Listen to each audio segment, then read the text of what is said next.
चलो हम लोग use of is am are देख रहे थे, उसमें हम लोग वर्ब के बारे में पहले जान ले कुछ कोर कंसेप्ट के बारे में। तो वर्ब के कितने फॉर्म होते हैं? 5 फॉर्म होते हैं। V1 जिसको हम क्या कहते हैं? प्रेजेंट टेंस में होता है। V1 किस टेंस में होता है? प्रेजेंट टेंस में। और ये होता है प्लूरल नंबर में, ये होता है प्रेजेंट टेंस प्लूरल नंबर में। उसके बाद होता है V2 जो होता है वो होता है पास्ट टेंस में। और V3 जो होता है उसको हम बोलते हैं पास्ट पार्टिसिपल, ठीक है ना। अब V4 होता है उसको हम प्रेजेंट पार्टिसिपल बोलते हैं, प्रेजेंट पार्टिसिपल। और ये प्रेजेंट पार्टिसिपल V4 क्या होता है? V1 plus ing। ओके, यानी कि present participle V1 plus V1 में ing हम लगा देते हैं, जिसको हम जेरंड भी बोलते हैं। क्या बोलते हैं? जेरंड भी बोलते हैं। समझ गए? जैसे गो का गोइंग होता है, तो ये क्या होगा? V4 हो गया और ये जेरंड भी हो गया, ठीक ना। अब जो है कि हम लोग बात करेंगे V5 का। तो ये V5 क्या हुआ? ये प्रेजेंट टेंस में ही रहता है। किस में रहता है? प्रेजेंट टेंस में। किस फॉर्म में? सिंगुलर फॉर्म में, सिंगुलर फॉर्म में। ये क्या हो गया? वर्ब के फॉर्म हो गए V1 V2 V3 V4। और इसके नाम भी जाने कौन सा कॉन्टेंट्स में है। इसीलिए जब हम बात करते हैं, जब हम प्रेजेंट सिंपल या प्रेजेंट इंडेफिनिट जिसे कहते हैं और उसमें पढ़ते हैं, तो हम लोग क्या करते हैं? यूज करते हैं कि तुम लोग जाते हो तो यहाँ यू गो, ठीक ना।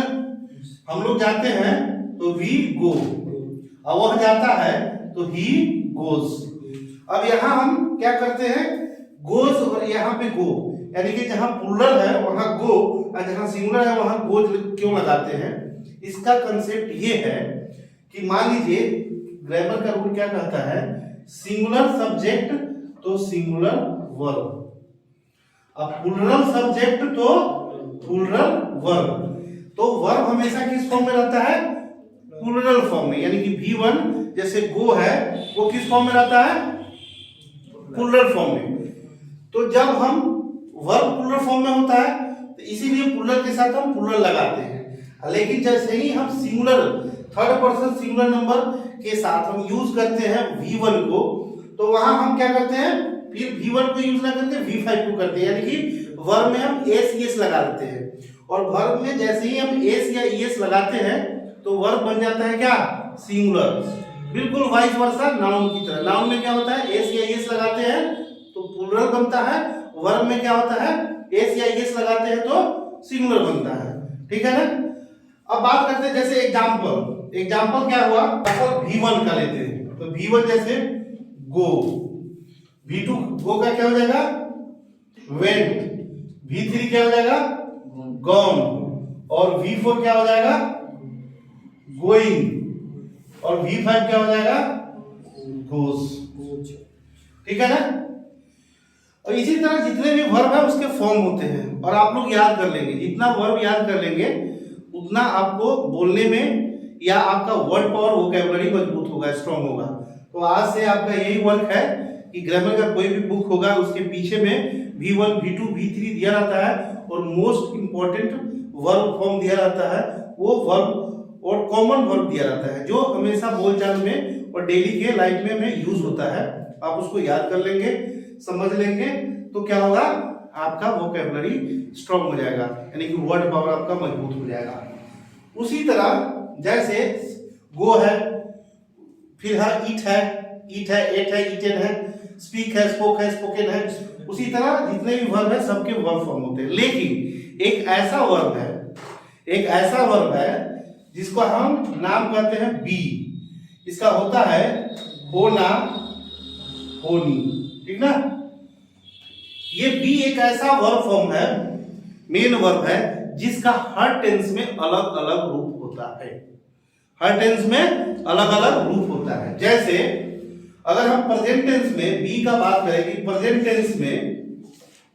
टेंस में बी का कौन सा फॉर्म होता है, तो प्रेजेंट टेंस में बी का फॉर्म होता है इज, आर और एन, ठीक ना। इसीलिए जब हम हूँ है, हिंदी वाक्य में हूँ है हो के अलावा कोई भी मेन वर्ब नहीं दिया रहता है, वहां पे हम इज आर एम का प्रयोग करते हैं। जैसे यह एक कलम है, तो दिस इज अ पेन। वो लड़का है, दैट इज बॉय। ठीक ना। अब देखिए, अगर हम पूछे ये आप कि ये कौन सा टेंस है, कौन सा टेंस है, तो आप लोग कहते हैं सर ये टेंस नहीं है, क्योंकि आपने प्रेजेंट सिंपल पढ़ा है कि जिस हिंदी क्रिया के अंत में ता है, ती है, ती है इत्यादि लगा रहता है, उसे हम क्या कहते हैं, प्रेजेंट टेंस कहते हैं। और उसका है कि subject plus V1 plus object. तो यहाँ कहिएगा सर ये तो टेंस है ही नहीं, क्योंकि टेंस ये भी टेंस है, यह प्रेजेंट टेंस है, यह वाक्य किसमें है, प्रेजेंट टेंस में है।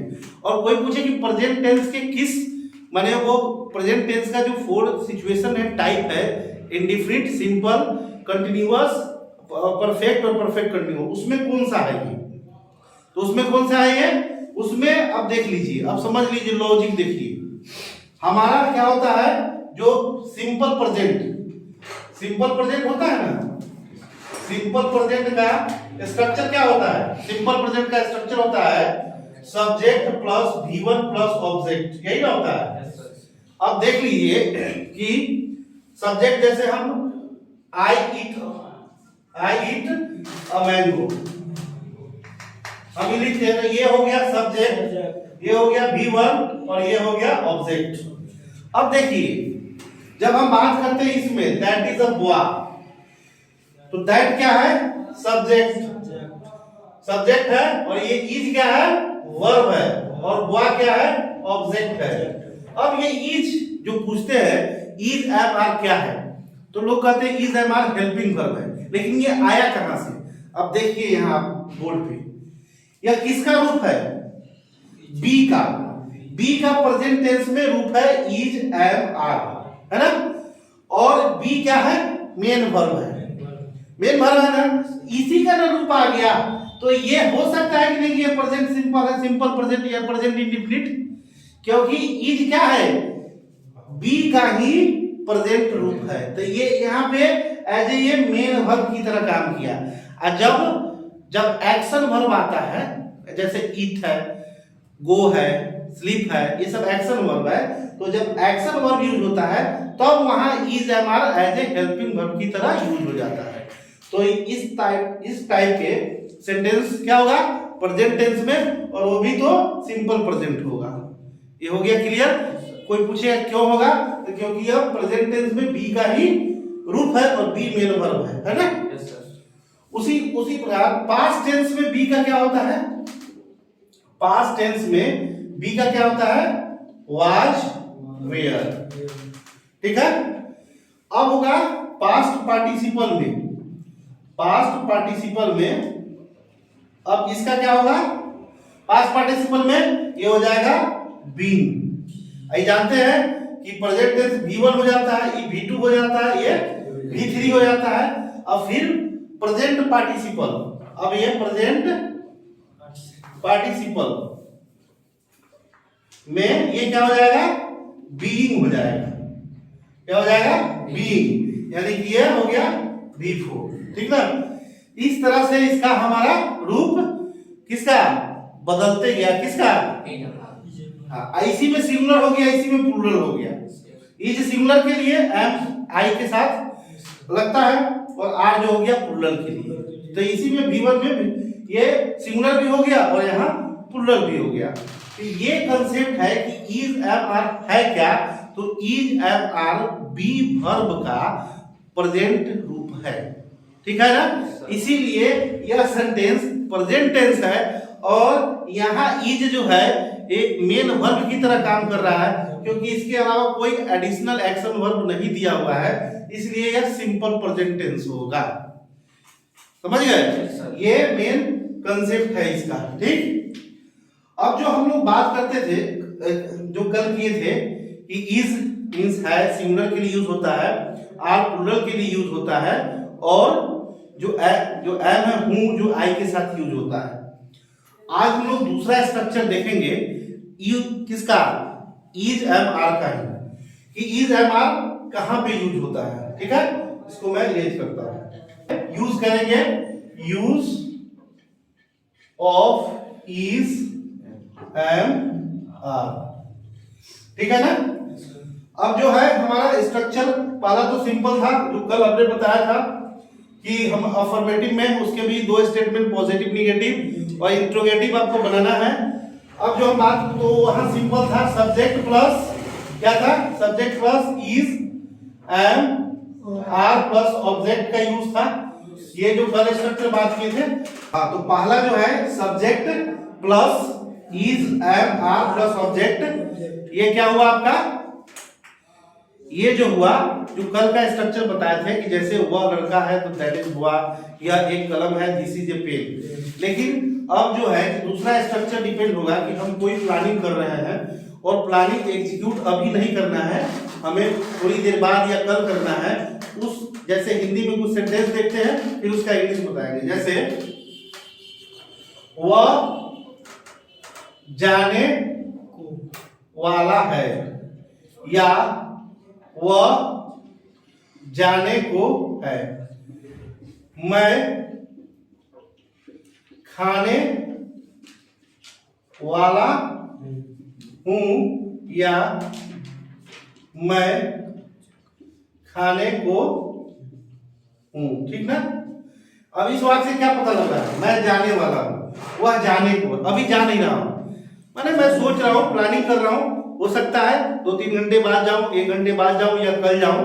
तो जब इस तरह के सेंटेंस होते हैं तो कैसे बनते हैं, तो इस तरह के सेंटेंस होते हैं तो स्ट्रक्चर, यानी कि स्ट्रक्चर नंबर 2 यहां पे क्या बनेगा, सब्जेक्ट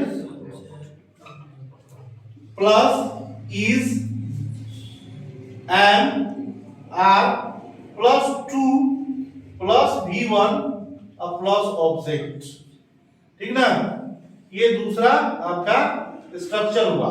अब देखिए 2 प्लस V1, जैसे हमने माने कि V4 को हम जेरंड भी कहते हैं, उसी तरह हम क्या बोलते हैं, 2 प्लस V1 को हम क्या बोलते हैं, इन्फिनिटिव वर्ब बोलते हैं, इन्फिनिटिव वर्ब बोलते हैं, क्या बोलते हैं, इन्फिनिटिव वर्ब। ऐसे जो भी वर्ब होता है वो इसी फॉर्म में होता है, जैसे to go, to read, to come, ठीक है ना।